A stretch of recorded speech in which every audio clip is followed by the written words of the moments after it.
मेरे इस तट पर एक मंदिर बनाए, आपका।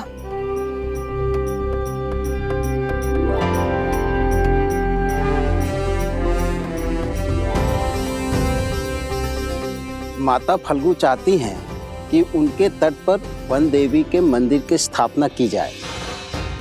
क्या क्या? और मंदिर का निर्माण करेंगे लव कुश। वन देवी की, वन देवी की, वन देवी की, वन देवी की। वहाँ क्या हुआ?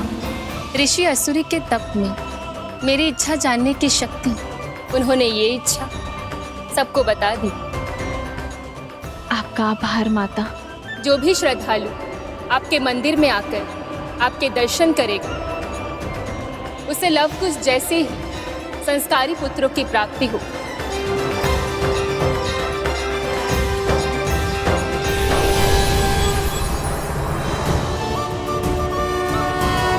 यदि हम अभी मंदिर बनाएंगे तो सोमकरण को बचाने में विलंब होगा, कष्ट में होगा वो।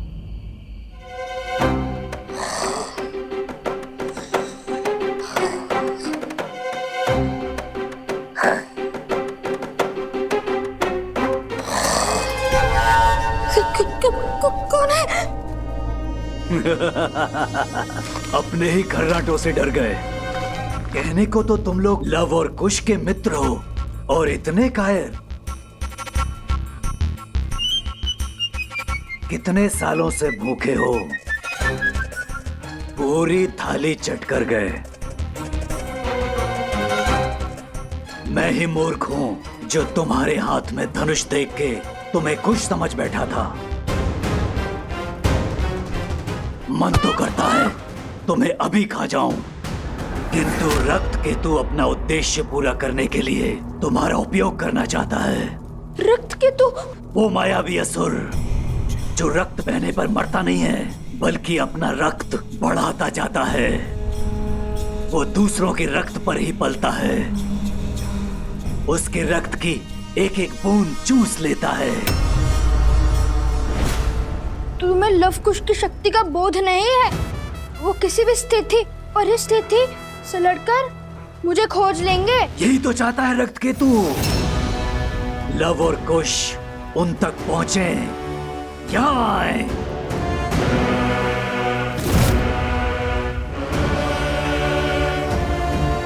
चिंतित मत हो, इस मंदिर की स्थापना से धर्म की शक्ति बढ़ेगी और अधर्म दुर्बल होगा। कुछ ही क्षण में सूर्य उदय होगा और सूरज के पहली किरण के साथ मंदिर की स्थापना करके तुम दोनों प्रस्थान करोगे। जो आज्ञा ऋषिवर। जो आज्ञा ऋषिवर।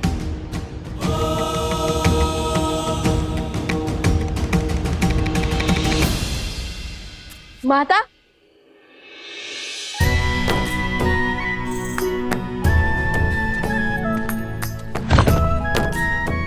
जानती हैं माता, देवी फल्गु ने हमें आपका मंदिर बनाने का आदेश दिया है। आदेश नहीं, सौभाग्य कहिए भैया।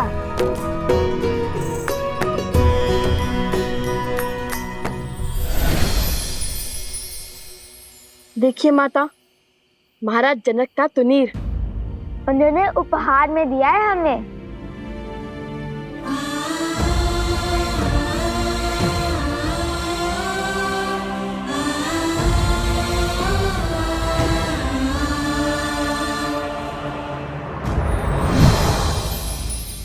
सोमकरण को लौटा लाने में हमारी सहायता के लिए भेंट दी है उन्होंने। सोमकरण? क्या हुआ है उसे? माता, मकरासुर का एक असुर सैनिक उसे उठा ले गया।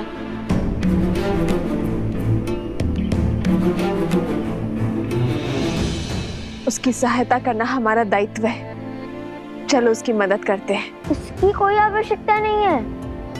मेरा मतलब है कि ऋषि असुरी ने पहले मंदिर बनाने और फिर भोर की पहली किरण के साथ सोमकरण को खोजने का आदेश दिया है, जिससे धर्म की शक्ति बढ़ेगी और अधर्म दुर्बल होगा। उचित कहा ना ऋषिवर?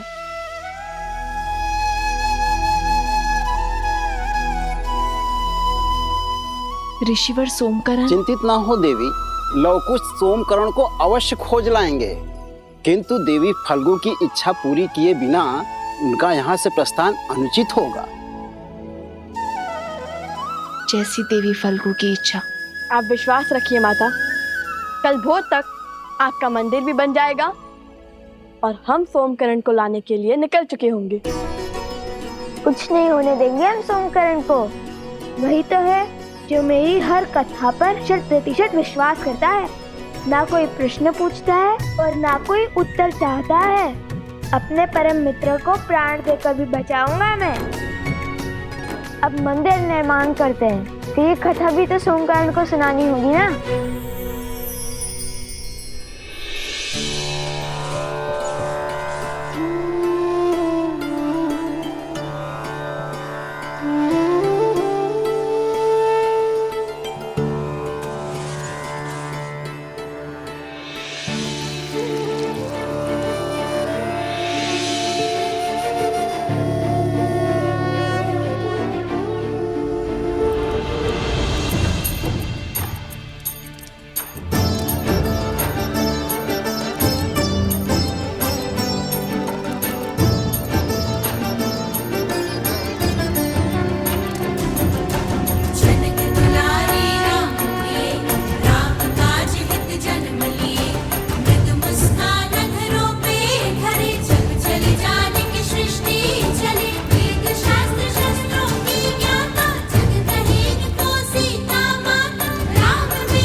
ऋषिवर, हमने वनदेवी का तो आभार प्रकट कर दिया है, अब बारी उनके पुत्रों को धन्यवाद देने की है।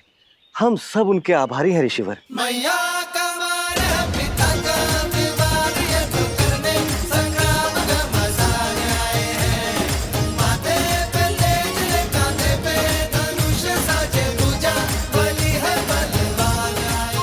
देख रहे हो भैया, पहले तुनीर, अब ये सीधा मंदिर।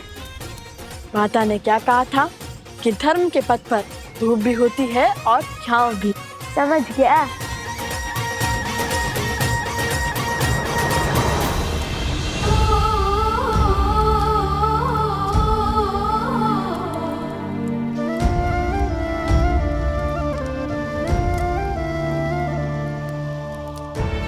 जितनी अधूरी ये सीता आपके बिना है,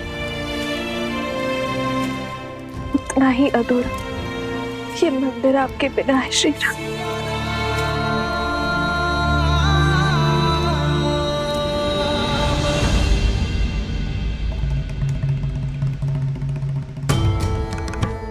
अपने अश्रु पोंछ लीजिए देवी।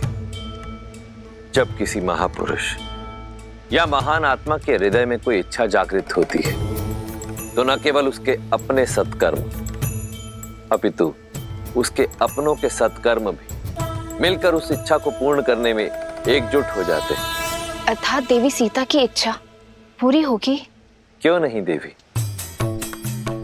आने वाले समय में फाल्गु नदी एक तीर्थ स्थल के रूप में पहचानी जाएगी, जहां श्रद्धालु संसार भर से आएंगे और कुछ ही वर्षों पश्चात वन देवी के इस मंदिर में श्री राम की एक मूर्ति स्थापित होगी और फाल्गु में जिस स्थान पर देवी सीता ने तप किया था वो सीता कुंड के नाम से विख्यात होगा। यहां आने से पापियों के पाप धुल जाएंगे और वो पवित्र होकर वैसे ही चमकेंगे जैसे तप करके देवी सीता ने फाल्गु को चमका दिया। किंतु लवकुश का क्या? अभी तो एक विपदा से बाहर निकले थे, फिर दूसरी की ओर चल पड़े हैं। देवी, मैंने आपसे पहले भी निवेदन किया था कि ऐसी परिस्थितियों में हमें धैर्य रखना चाहिए। रही बात सिया राम के पुत्रों की रक्षा की, तो उनकी रक्षा हेतु पहले स्वयं राजा जनक पधारे थे। अब देखते हैं कि ये कथा कौन सा नया मोड़ लेती है।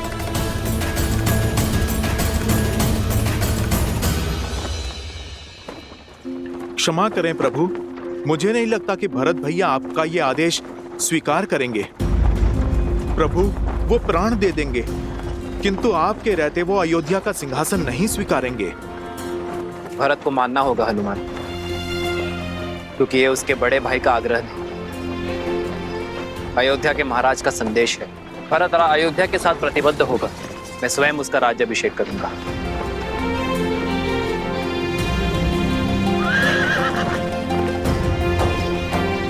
रथ क्यों रोका सारथी?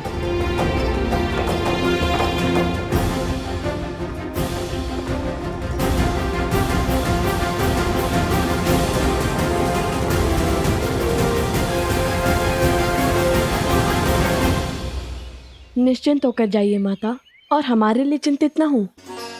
हम शीघ्र ही आश्रम पहुंच जाएंगे, वो भी सोमकर्ण को लेकर। ऋषि असुरी ने हमें उत्तर की ओर जाने का आदेश दिया है, वही मिलेगा सोमकर्ण। वो बच तो जाएगा ना? क्यों नहीं बचेगा? उसे पकड़ने वाला मकरासुर का तुच्छ सेवक है, और हम मकरासुर को मारने वाले लवकुश प्राणी तो इसके संकट में हैं। मूर्ख है जो हम जैसे वीरों से टकराने का दुस्साहस कर बैठा।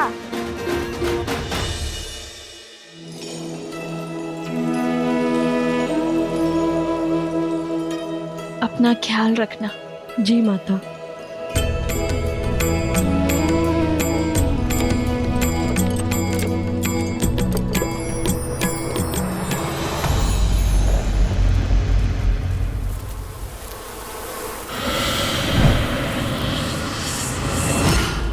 मेरा बच्चा चंद्रमा,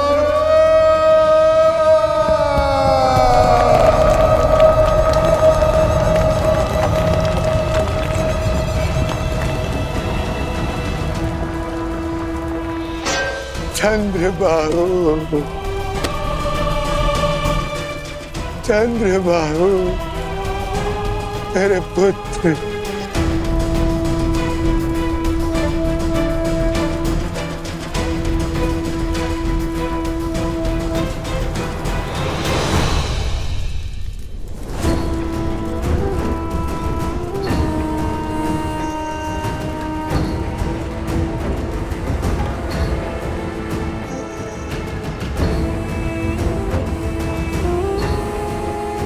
बहुत प्रसन्न होगी ना तुम?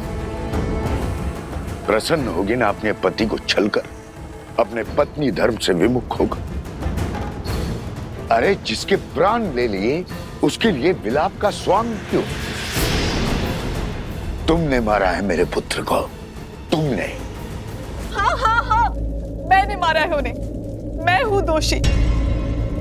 मैंने ही उन्हें आंख बंद करके अपने पिता का अनुसरण करने दिया, कभी उन्हें धर्म का मूल्य नहीं समझाया, न्याय और सत्य का दर्पण नहीं दिखाया।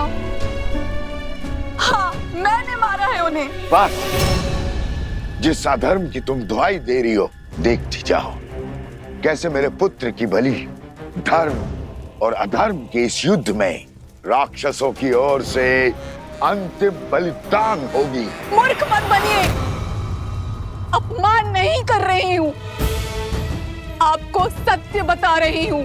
आप चाहे कुछ भी कर ले, आपका पुत्र वापस लौट के नहीं आने वाला, और उनकी आत्मा को आपके झूठे धर्म की हार, धर्म की जीत से कोई अंतर नहीं पड़ता।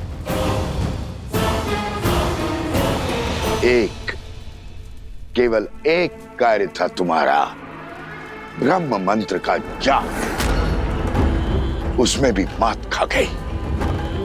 इतनी सरलता से शत्रु के बहकावे में आ गई, अपना धर्म भूल उनके धर्म का गुणगान करने लगी। जो स्वयं शस्त्र नहीं उठा पाते वो सदा नारी को अपनी ढाल बनाते हैं।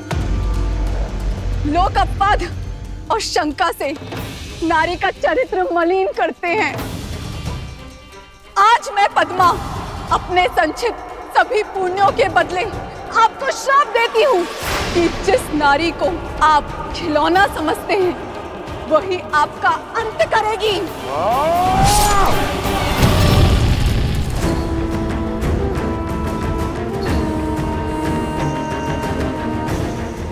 जिस नारी को आप खिलौना समझते हैं वही आपका अंत करेगी।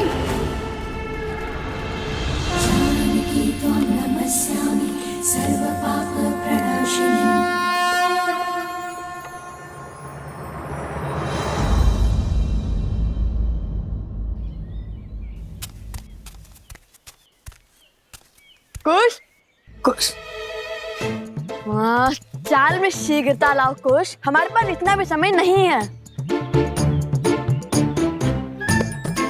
भैया वो देखिए आम। काम के बारे में सोचो कुछ, काम के बारे में सोचो। सोम किस अवस्था में होगा? भूखा होगा। उसे पीड़ा में छोड़ हम भोजन कैसे कर सकते हैं? चलो चलो।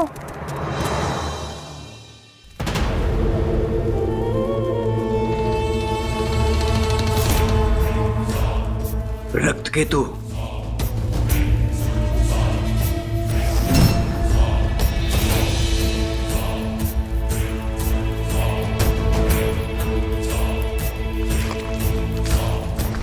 मत मारो मुझे, छोड़ दो।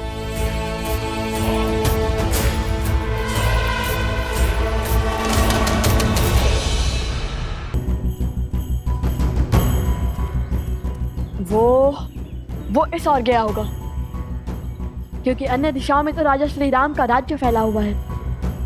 वो उसी ओर गया होगा। होगा नहीं भैया, होंगे। असुर भेड़ियों की भांति होते हैं, झुंड में घूमते हैं। फल में तो था ही, आपके साथ रहकर बुद्धि में भी निपुण हो गया हूँ मैं। तब तो वो किसी ऐसे राज्य में गए होंगे जहाँ अधर्म का वर्चस्व हो। तो उस राज्य के राजा को हमें हराना होगा भैया। जब उस राज्य का अंत करेंगे तब उस राज्य पर हमारा अधिकार हो जाएगा ना भैया। किंतु हम तो ऋषि पुत्र हैं, राजकुमार नहीं। तो हम इस राज्य का क्या करेंगे? हम वो राज्य श्री राम के चरणों में अर्पित कर देंगे। चलो शीघ्र चलते हैं। ये तो अति उत्तम विचार है भैया, किंतु अब तक तो कोई संकेत नहीं मिला। भैया ये तो सोमकरण का कुंडल है।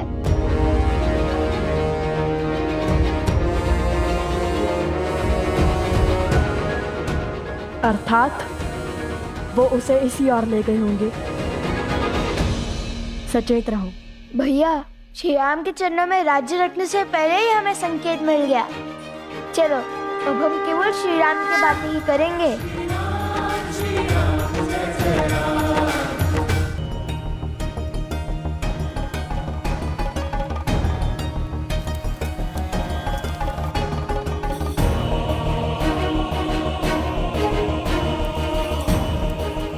महाराज की जय हो। ये यज्ञ कैसा आ रहे सुमंत? आपके भाई पितृ यज्ञ कर रहे हैं श्री राम।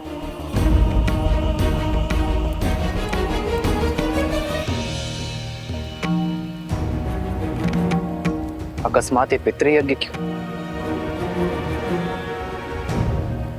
आर्य सुमंत, प्रभु के प्रश्न का आप उत्तर दीजिए। आपने युद्ध से लौटकर राजकुमार भरत को राजभार संभालने का निर्णय किया था और वो अपने राजा की आज्ञा को ठुकरा नहीं सकते, इसलिए वो ये यज्ञ कर रहा है।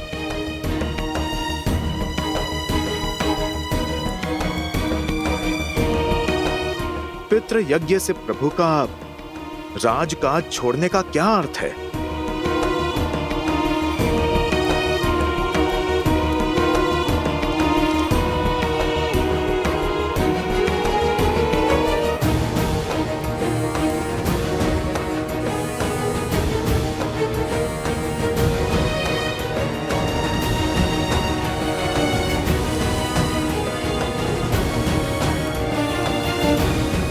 भैया आ गए, अंतिम आहुति आरंभ कीजिए गुरुदेव।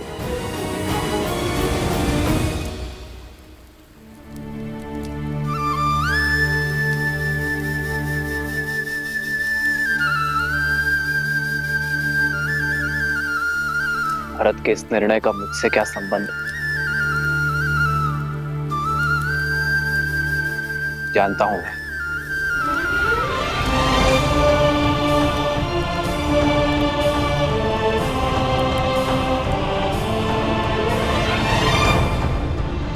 प्रश्न, यदि ये युद्ध जीते तो राज्य श्री राम के चरणों में रख देंगे, है ना? हाँ, किंतु इतना कठिन कार्य हम करेंगे कैसे? राज्य में बसे घर, वन, उपवन, नदियाँ, गौशालाएं सब उठाकर कैसे धरेंगे श्री राम के आगे? चलिए, मान लीजिए हमने हनुमान जी की बातें राज्य को अपने कंधों पर उठा भी लिया, तो भी लेकर कैसे जाएंगे? और मान लो जैसे तैसे ले ही गए, तो क्या इस राज्य को अयोध्या के ऊपर ही रख देंगे क्या? ये प्रश्न भी श्री राम के लिए बचा के रखूं। हाँ, यही उचित रहेगा। कह देंगे कि हम तो प्रण से बंधे हैं, हम तो राज्य ले आए। अब आप बताइए, आपके चरणों को राज्य पे रखे या राज्य को आपके चरणों पे रखे? तुम क्या सच में इतने मूर्ख हो? नहीं, पर भूख से ध्यान भटकाने के लिए बात ही बना ली।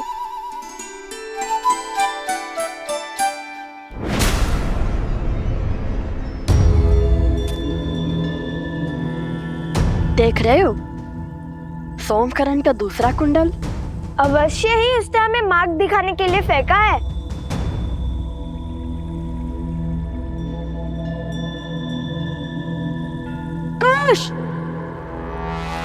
भैया, तुमसे भूल हुई है, मैं तो केवल एक ऋषि कुमार हूँ। भयभीत क्यों होते हो? ना मैं तुम्हें मारूंगा, ना खाऊंगा। तुम मनुष्य को खाते हो? एक बार मेरी ओर देखो तो सही, जान जाओगे कि मैं क्या क्या खाता हूँ और क्या क्या करता हूँ।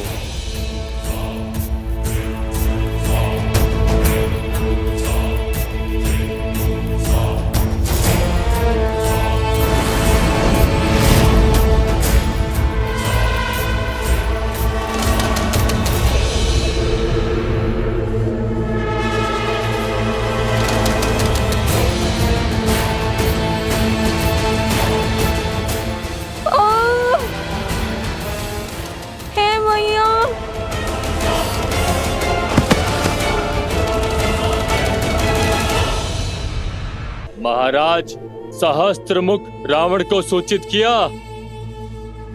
आने दो उन्हें और देखने दो रक्त केतु की शक्ति। जो कार्य तुम्हारा मूर्ख मकरासुर नहीं कर पाया, वो मैं करूंगा। लवकुश को अब तक इसके कुंडल मिल गए होंगे। शीघ्र वो यहाँ आएंगे और इस मायावी गुफा में लुप्त हो जाएंगे।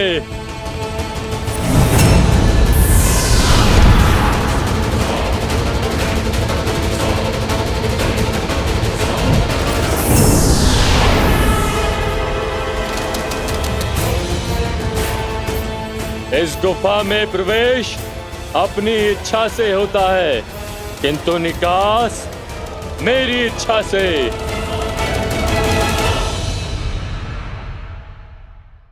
लो भैया, लो। इतना क्यों चिल्लाते हो? ये देखो, ये तो सोमकर्ण का वस्त्र है। हम उचित मार्ग पर हैं। चलो। ओम पूर्णमस्य पूर्णमादाय पूर्णमेवावशिष्यते।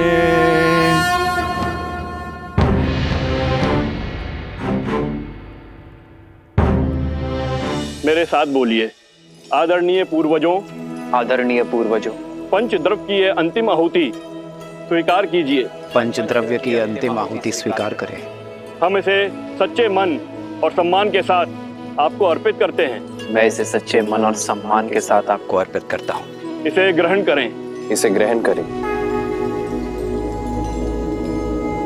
पितृ इस दुविधा में कैसे सहायक होंगे?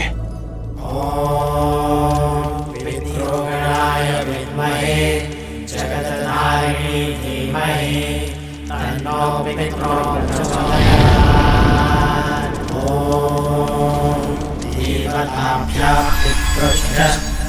महायोगेभ्य एव च नमः स्वाहायै स्वधायै नित्यमेव नमो नमः।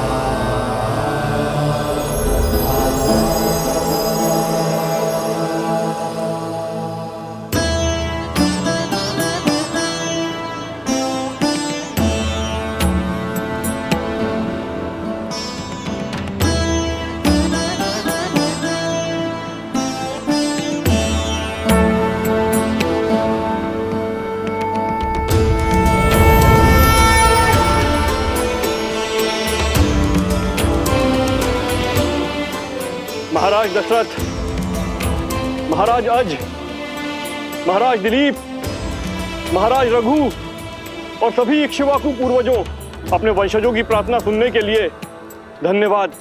आपके कुल को आपके मार्गदर्शन की आवश्यकता है।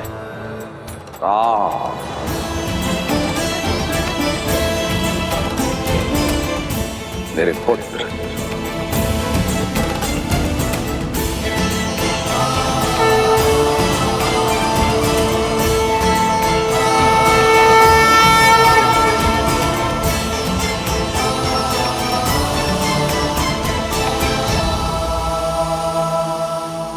प्रणिपात पिताश्री। आयुष्मान भव पुत्रो। आप सबको भी मेरा प्रणिपात। हम तुम्हारी दुविधा से अवगत हैं और भरत तुम्हारी दुविधा से भी। जो हाल मैं सोच रहा हूं पिताजी, उसकी पुष्टि कीजिए, आप परामर्श दीजिए। इसमें कोई संदेह नहीं कि भरत शासन संभालने के योग्य है और भरत के शासन में अयोध्या एक श्रेष्ठ राज्य बन सकता है। किंतु इस समय आर्यवर्त को उसकी आवश्यकता है जिसने अयोध्या की सीमा के पार जाकर सुदूर दक्षिण तक धर्म और मर्यादा का प्रसार किया है, जिसने वानर जाति को प्रशिक्षित कर इस योग्य बनाया कि वो अधर्मी असुरों को पराजित कर सके। आज अयोध्या को आवश्यकता है धर्म की स्थापना करने वाले राम की। राज्य को प्रगति देना और अपने पूर्वजों को गति देना तुम्हारा कर्तव्य है राम। यदि राम और उसके पुत्र अयोध्या के सिंहासन पर नहीं बैठेंगे तो रघुकुल का सम्मान और हमारा मान तुम्हें हो जाएगा। श्री राम श्री राम श्री राम। हम तुम्हारे सभी पूर्वज गति नहीं पा पाएंगे पुत्र राम। हमने तो तुम्हें उचित मार्ग दिखा दिया, अब उस पर चलना ना चलना तुम्हारा चयन है। मंगल भवन मंगल हारी, द्रवहु सुदस आयुष्मान भव पुत्रो। धर्म की जय हो, सूर्य वंश की जय हो।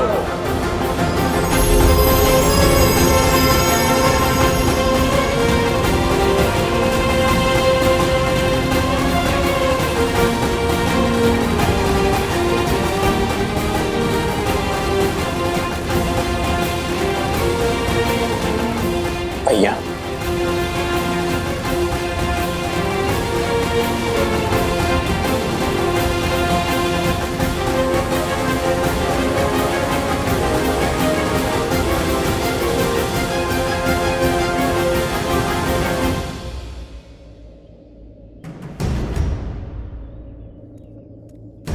यहाँ तक तो ले आया सोम, फिर आगे क्या फेंका होगा?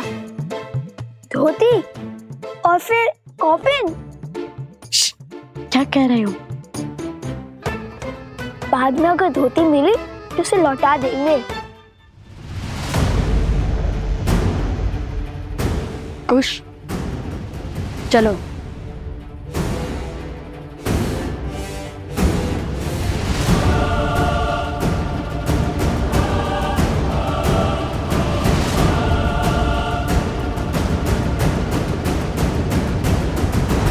जानता हूं कि तुम परिस्थितियों के पाश में उलझे हुए हो राम, किंतु मनुष्य को अनगिनत कर्तव्यों में से सदा सबसे पहले सबसे महत्वपूर्ण कर्तव्य को प्राथमिकता देनी चाहिए।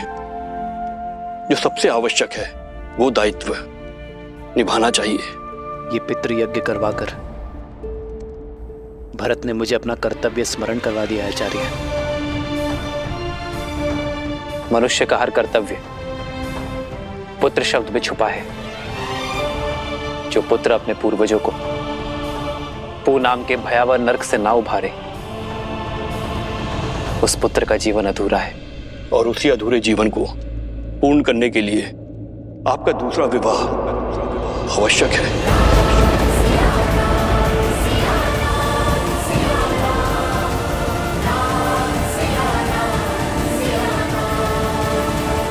यदि आपने अयोध्या के सिंहासन का त्याग किया तो प्रजा और पूर्वज दोनों के हृदय को दुख पहुंचेगा। मेरे कथन पर विचार करना राम।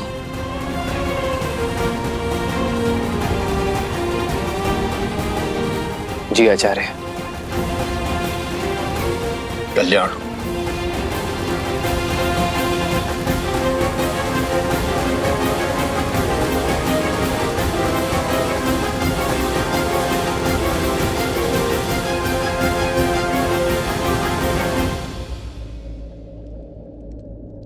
प्रभु, संसार को उभारने वाले प्रभु श्री राम आज स्वयं किस धर्म संकट में फंस गए हैं?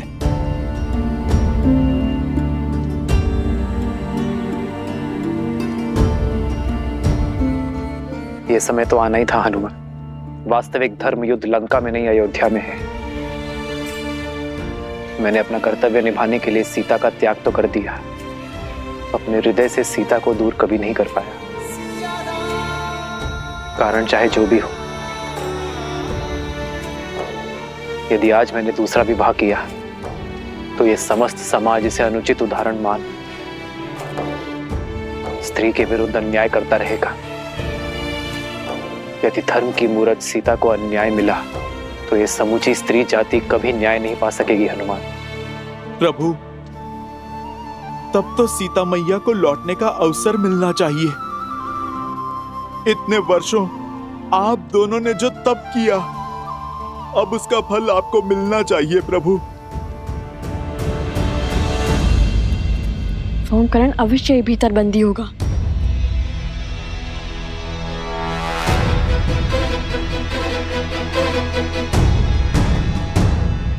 प्रभु, क्या माता को अभी भी नहीं लौटा सकते?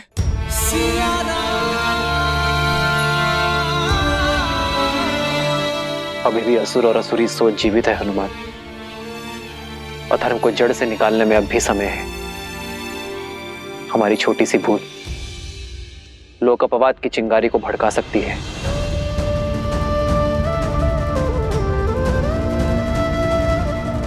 जब तक हम राक्षसी सोच को नष्ट नहीं कर देते, तब तक मैं अपने व्रत और तप से डिग नहीं सकता हनुमान।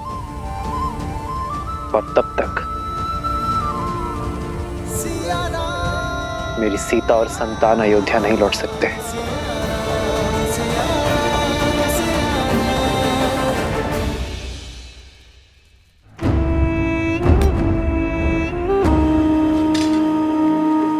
चाटुकारिता करके 4 पग भी आगे नहीं बढ़ पाओगे।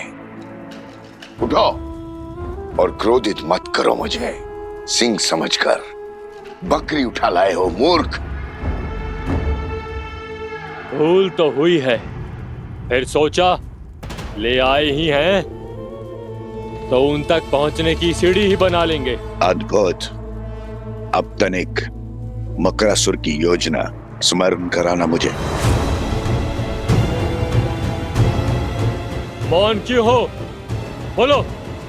सीता को बंदी बनाकर लव और कुश को अपने पास बुलाएंगे। यही तो समस्या है असुरों की। अहंकार में चूर होकर बुद्धि से ही मुख मोड़ लेते हैं, विवेक का उपयोग ही नहीं करते। बस, मैं कोई साधारण असुर नहीं हूं जो संसार से दूर नदी के तल में जीवन बिता रहा हूं। मैं रक्त केतु हूं जो आज उन बालकों का संहार करेगा, आपके भ्रम को तोड़ेगा। इस मायावी गुफा में एक बार प्रवेश किया तो निकल नहीं पाएंगे वो दोनों, और इस गुफा को बिना दिव्य अस्त्र के भेदना असंभव है। शत्रु पर वार करने से पहले उसकी पहचान जान लेना आवश्यक है रक्त केतु।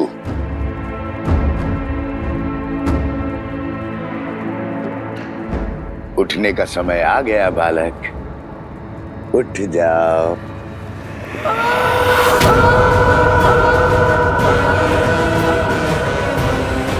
ये तो सोमकरण की ध्वनि है।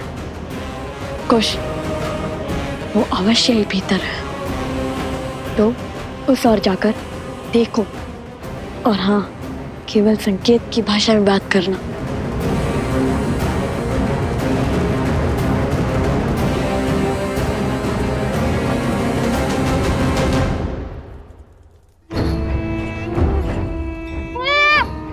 जीवित रहने की इच्छा है तो सुनो, तुम्हारे वो दो मित्र हैं, लव और कुश। तुम जानते हो वो दोनों कौन हैं? वो वन देवी के पुत्र। और ये वन देवी कौन है? लव कुश की माता। केवल लव कुश की माता नहीं, मूर्ख बालक, श्री राम की अर्धांगिनी, अयोध्या की महारानी है वो। सीता है वो, सीता।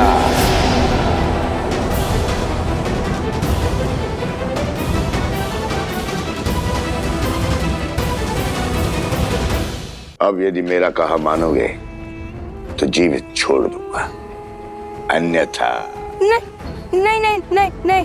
तो जो कहूंगा वो करोगे ना? हाँ। उत्तम, तो सुनो, लव और कुश को मिथिला ले जाओ, और जब मैं वहां कहूं तो सारे समाज, सारी प्रजा के सामने, सारी मिथिला के सामने कहना कि वन देवी ही सीता है। मेरे आदेश पर ये सत्य संसार के सामने प्रकट करना, अन्यथा तुम्हारा मस्तिष्क विस्फोट से शत विशत होकर बिखर जाएगा। ऐसे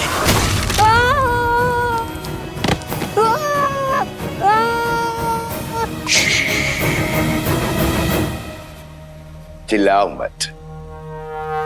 सोमकर, जा, तुम मुक्त हुए। जैसा कहा वैसा ही करना। जाओ।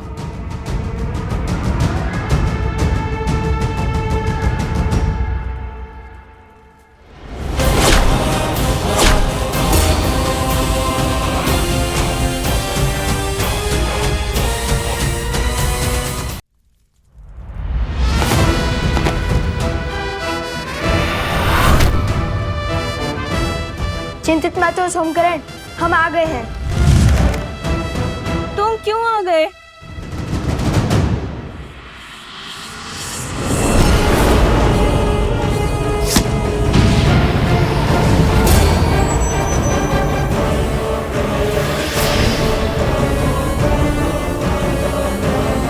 मेरी गुफा को भेज दिया, ये कैसे संभव है?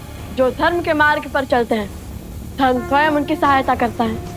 तुम्हारे इस मायावी गुफा को भेजने के लिए महाराज जनक सहायता दे चुके हैं, और ये उनके दिव्य तुनीर से निकला हुआ दिव्यास्त्र है।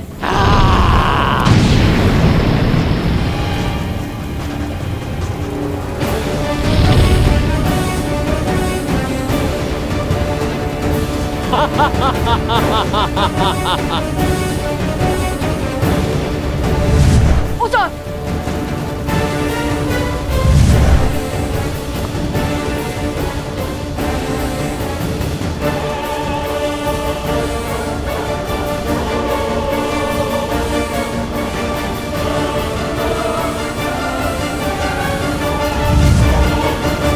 ha ha ha ha